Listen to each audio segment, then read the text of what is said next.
अस्सलाम वालेकुम वरहमतुल्लाहि वबरकातुहू। दोस्तों आउं अली हसन अब्बासी आहियां। जेकॾहिं मुंहिंजो चैनल पहिरियों दफ़ो ॾिसी ऐं ॿुधी रहिया आहियो त बराए महिरबानी मुंहिंजे चैनल खे सब्सक्राइब कंदा, बेल आइकन खे क्लिक कंदा ऐं जेकॾहिं मुंहिंजी ऑडियो पसंदि अचे त उनखे लाइक कंदा ऐं कमेंट बॉक्स में पंहिंजी राय खां आगाह कंदा। किताब जो नालो आहे ॻाल्हियूं मुंहिंजे सिंध जूं, मकाला, तकरीरूं, ख़त ऐं इंटरव्यू। मुसनिफ़ सैयद असामुद्दीन राशिदी, मुरतब ग़ुलाम अहमद लाखो, छपाईंदड़ सिंधी अदबी बोर्ड ऐं endowment fund trust for the preservation of the heritage of Sindh. छापोटियूं साल 2020 ईस्वी। सिंध जे तारीख़ जा माख़ज़। हिन मज़मून में राशिदी साहब ख़ासि तरह सां उन्हनि अरबी किताबनि जो ज़िक्र कयो आहे जेके सिंध जे तारीख़ लिखण में असांजी मदद कनि था। हीउ मज़मून असल में उर्दू ज़बान में लिखियलु हो ऐं पोइ उनजो सिंधी तर्जुमो माहनामा नई ज़िंदगीअ जे सेप्टेंबर 1952 ईस्वी ऐं नवंबर 1952 ईस्वी वारनि पर्चनि में छपियो हो। इल्मी दुनिया खे हिन तारीख़ी तहरीर जी घटि ॼाण रही आहे। तर्जुमो शमशाद अहमद जूणे जो। तारीख़ सिंध जे माख़ुज़नि जे जेकॾहिं फ़हिरिस्त लिखणु वेहंदासीं त असांखे उन मवाद खे चइनि भाङनि में करणो पवंदो। हिकु जाग्राफ़ी, ॿियो मुल्की तारीख़, टियों इल्मी ऐं तमदुनी तारीख़, चोथों क़दीम आसार। तंहिंखां पोइ वरी असांखे हर हिकु भाङे जे माख़ुज़नि खे जुदा जुदा उनवाननि जे मातहत लिखणो पवंदो। जाग्राफ़ी, जॾहिं असां जाग्राफ़ीअ जी तारीख़ मुरतब कंदासीं तॾहिं उन वक़्तु असांखे ॿिनि क़िस्मनि जे किताबनि खां मदद वठणी पवंदी। सफ़रनामा, इन उनवान जे मातहत उन्हनि समूरनि सफ़रनामनि खे ॿोलीअ जे लिहाज़ खां जुदा जुदा लिखणो पवंदो जिन में सिंध जो ज़िक्र कयो वियो आहे।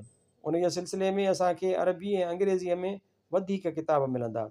जाग्राफ़ी, इन उनवान जे हेठि असांखे उहे समूरा जाग्राफ़ीअ जा किताब ॻोल्हणा पवंदा जेके सिंध जे मुतलिक़ आहिनि, जिन में ज़मननि सिंध जो ज़िक्र आयो आहे।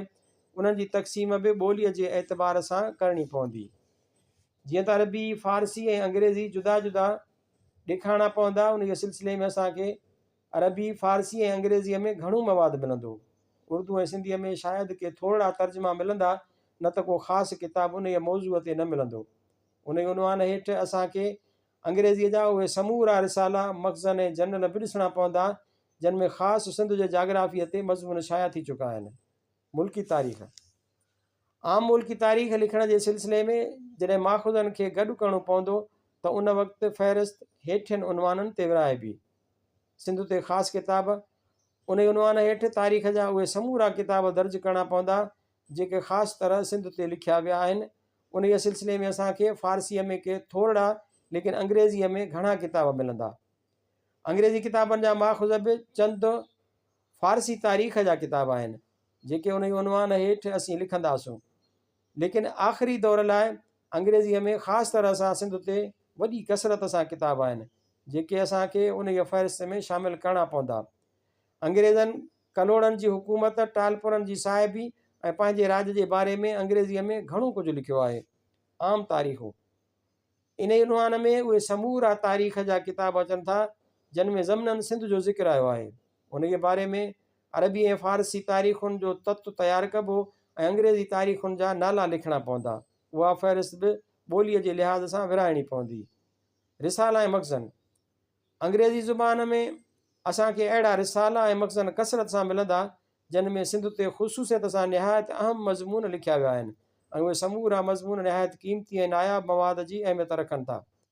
अरबी ऐं फ़ारसीअ में उन उनवान ते कुझु बि न आहे। उर्दूअ में अलबत्ता चंद मज़मून मुमकिन आहे त मिली वञनि। सियासी रहबरनि जूं सवान उमिरियूं, इन ई उनवान हेठि असांखे सिंध ऐं हिंदुस्तान जे सियासी रहबरनि ऐं सरकारी उहिदेदारनि जी सवान उमिरियुनि ते लिखियलु किताब फ़हिरिस्त में शामिलु करणा पवंदा। उन उनवान ते असांखे फ़क़ति अंग्रेज़ीअ में किताब मिलंदा। सियासी ख़त, इन जे सिलसिले में असांखे उहे समूरा ख़त पंहिंजे फ़हिरिस्त में शामिलु करणा पवंदा जेके सिंध जे सियासी ऐं मुल्की इंतिज़ाम जे सिलसिले में ईस्ट इंडिया कंपनीअ पारां पंहिंजे नौकरनि खे लिखिया विया हुआ या वरी कंपनीअ जे नौकरनि कंपनीअ ॾांहुं ख़त लिखिया आहिनि। उन्हनि ख़तनि में के नादिर तरीन तारीख़ी शयूं मिलनि थियूं जेके आम तारीख़ जे किताबनि में नथियूं मिलनि, लेकिन उन जे क़िस्म जा किताब अंग्रेज़नि जे साहिबीअ सां तालुक़ु रखनि था। अरबी ऐं फ़ारसीअ में उन जे मौज़ूअ ते मवादु न आहे।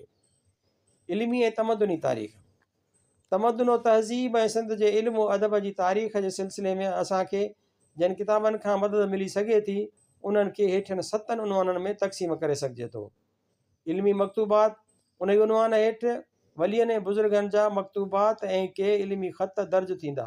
उन क़िस्म जा मकतूबात घणो करे फ़ारसी ऐं सिंधी ॿोलीअ में आहिनि। मलफ़ूज़ात, इन सिलसिले में असांखे औलिया इकराम ऐं इस्लाम जे अकाबरनि जा मलफ़ूज़ात दर्ज करणा पवंदा। मलफ़ूज़ात जा किताब घणो करे फ़ारसीअ में आहिनि ऐं सिंधीअ में बिल्कुलु घटि आहिनि। सवा निहायात, इन हेठि उहे समूरा किताब शामिलु करणा पवंदा जेके कंहिं मुसनिफ़ या आलिम जी सवान उमिरि जे मुतलिक़ लिखिया विया आहिनि। उन क़िस्म जा किताब अरबी, फ़ारसी, अंग्रेज़ी ऐं सिंधी ॿोलीअ में आहिनि।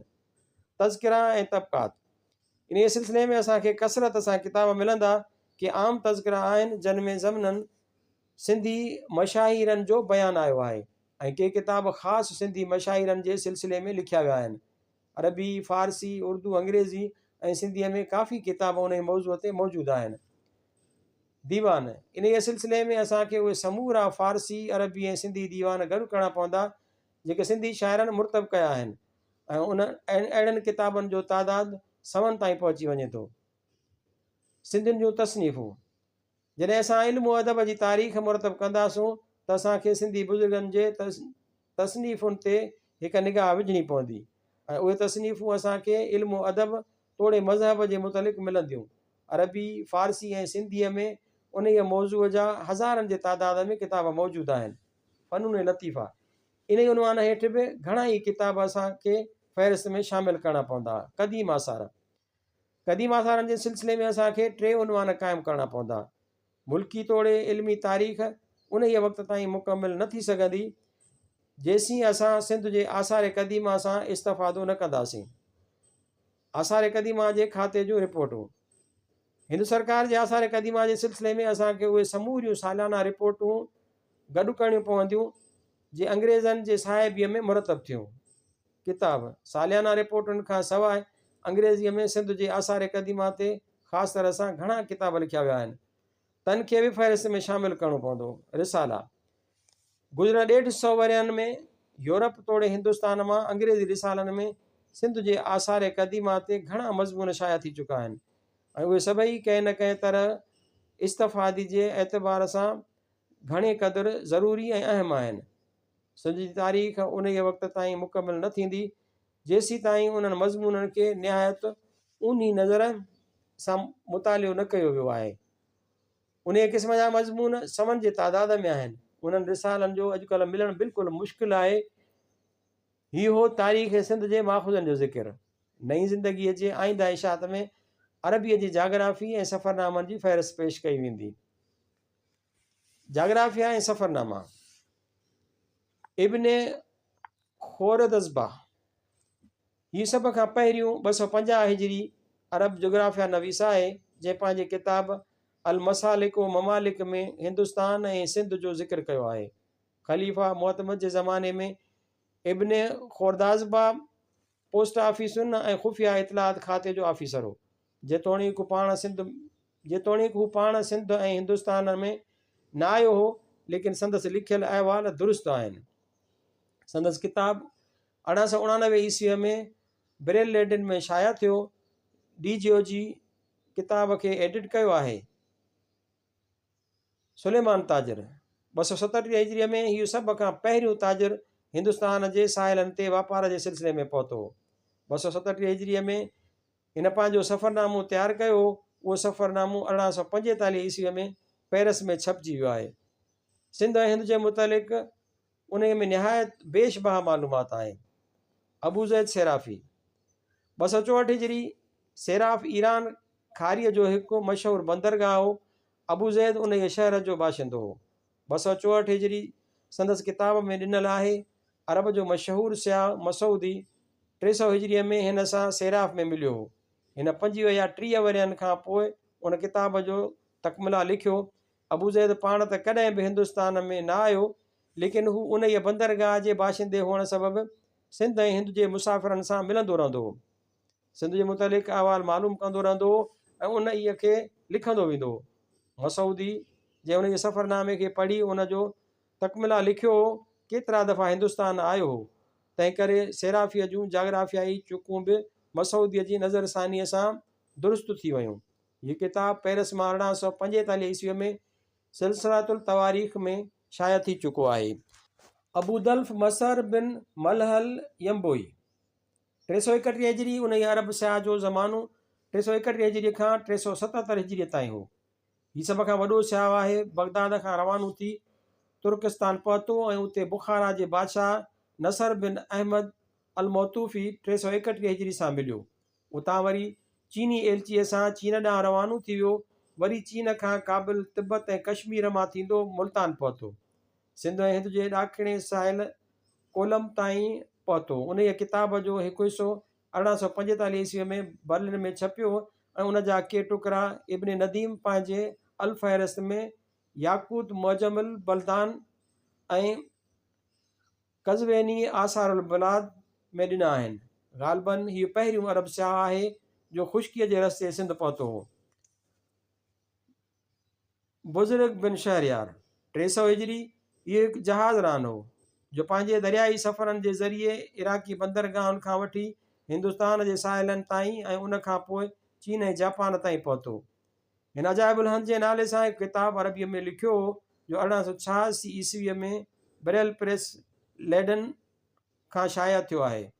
उन किताब जो फ्रेंच ऐं अंग्रेज़ीअ में तर्जुमो बि उतां ई शाया थी चुको आहे। उन किताब में सिंध ऐं हिंद जे सिलसिले में अजीबो ग़रीब वाक़िया मिलनि था।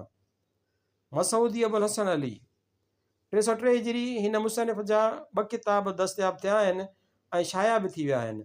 हिकु आहे मरोजुल ज़हब व माआदिनुल जवाहिर ऐं ॿियो आहे अल तंबी वल अशराफ। ॿई किताब लेडन मां शाया थी चुका आहिनि ऐं पिणु मिस्र खां बि उन किताब जा मुतअद्दिद एडिशन छपजी पधिरा थिया आहिनि।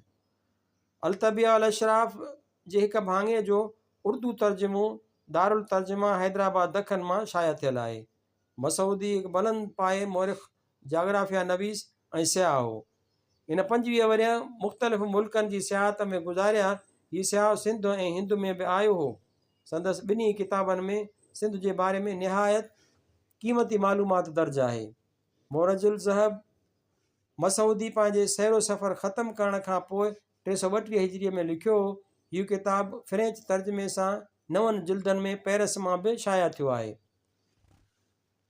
अस्तखरी 340 हिजरी, अबू इसहाक इब्राहिम बिन मोहम्मद फ़ारसी पूरो नालो अथसि। अस्तखर नाले शहर जो बाशिंदो हो, तंहिं करे हू अस्तखरी मशहूरु थियो।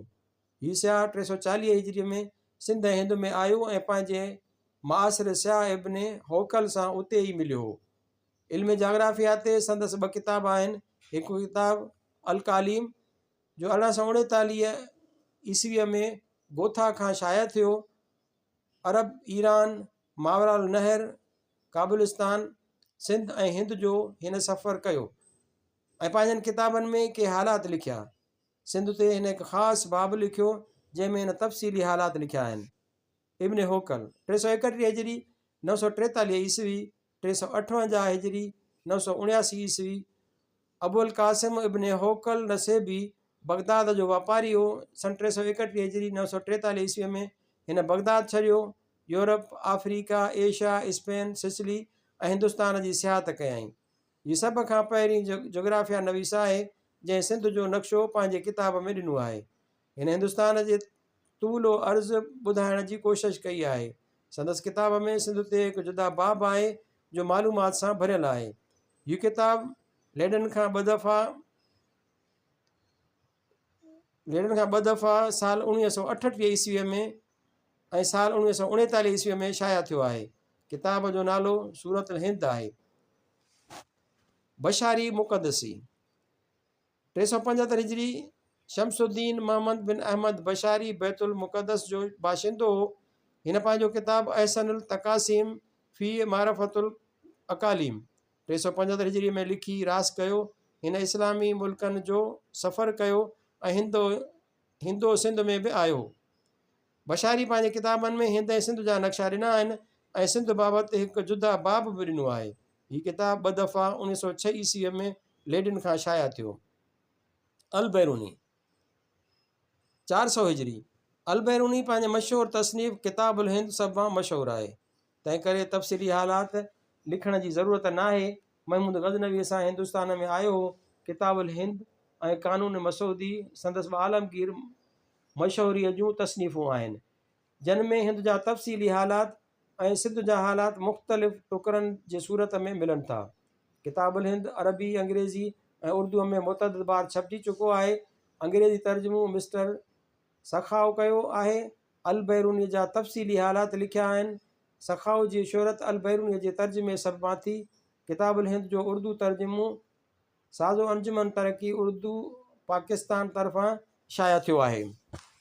इब्न बतूता 779 हिजरी 1377 ईस्वी मराकश जो मशहूरु सियाह हो। हिन खे पंहिंजे सफ़रनामे सभु मां लाफ़ानी मशहूरी हासिलु थी। संदसि सफ़रनामे जो नालो अजाइबुल असफ़ार आहे। हीअ किताबु अरबीअ में आहे। हिन किताब जा यूरोप जे मुख़्तलिफ़ ॿोलियुनि में तर्जुमा थी चुका आहिनि। उर्दूअ में बि हिन किताब जो तर्जुमो मोहम्मद हुसैन कयो आहे। हीअ किताबु केतिरा दफ़ा छपियो आहे। उर्दूअ में हीअ किताबु 2 जुल्दनि में आहे। इब्न बतूता मोहम्मद तुगलक जे अहदे हुकूमत में हिंदुस्तान आयो, जितां सिंध में पहुतो। हिन सियाह सिंध जो अखियुनि ॾिठो अहवालु लिखियो आहे। उहो अहवालु निहायत क़ीमती ऐं दिलचस्पु आहे। मतिलबु त जोग्राफिया जा किताब ऐं सफ़रनामा जिन में सिंध जो अहवालु मिले थो, कसरत सां मिलनि था, जिन जो तफ़सीली बयानु तवालत जो सबबु थींदो।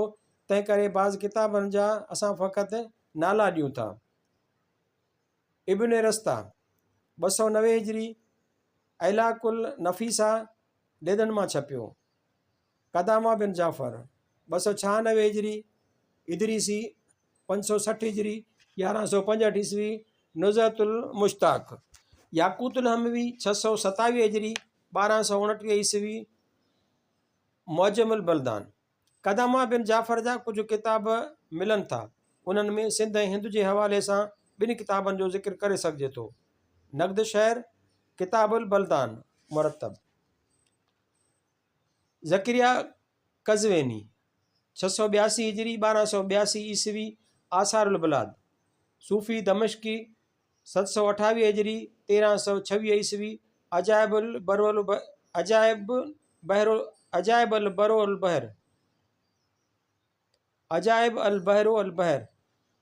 अबू अल फ़िदा 732 हिजरी 1331 ईस्वी तक़वीमुल बलदान। नवेरी 733 हिजरी 1331 ईस्वी निहायतुल रब फ़ी फ़नूनुल अदब। शहाबुद्दीन उमरी 748 हिजरी 1346 ईस्वी मसाकुल अबसार व ममालिकुल अमसार। हिन किताब जो अंग्रेज़ी तर्जुमो लाहौर मां शाया थियो आहे। सैयद अली रईस 1553 खां 1556 ईस्वी तुर्क अमीरुल बहर हो। हुमायूं जे उहद में सिंध में हिंद आयो हो। हिन किताब जो अंग्रेज़ी तर्जुमो वेम्बरी 1899 ईस्वी में लंडन मां शाया कयो।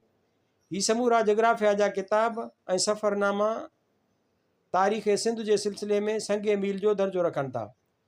तरतीब मां मालूम थींदो त 25 हिजरी खां वठी अटकल 10हीं सदी हिजरीअ ताईं उन पूरे ज़माने ते पखिड़ियल आहिनि। कंसियान ऐं जोग्राफिया नवीसनि सिंध जे बयान में जुदा जुदा बाब पंहिंजनि किताबनि में ॾिना आहिनि। केतिरनि मुख़्तलिफ़ उनवाननि हेठि या हिंदुस्तान जे हालात में मुख़्तलिफ़ हंधनि ते सिंध जे शहरनि, दरियाहनि, रस्तनि ऐं मुल्की पैदावार, आबो हवा ऐं ॿियनि ज़रूरी शयुनि जे मुतलिक़ निहायत क़ीमती मालूमात ॾिनी वई आहे। जेकॾहिं जोग्राफिया जे उन्हनि किताबनि ऐं सफ़रनामनि जो निहायत गौर सां मुतालियो कबो त 8 सदियुनि जा हालात असांखे निहायत सवलाईअ सां मिली सघंदा।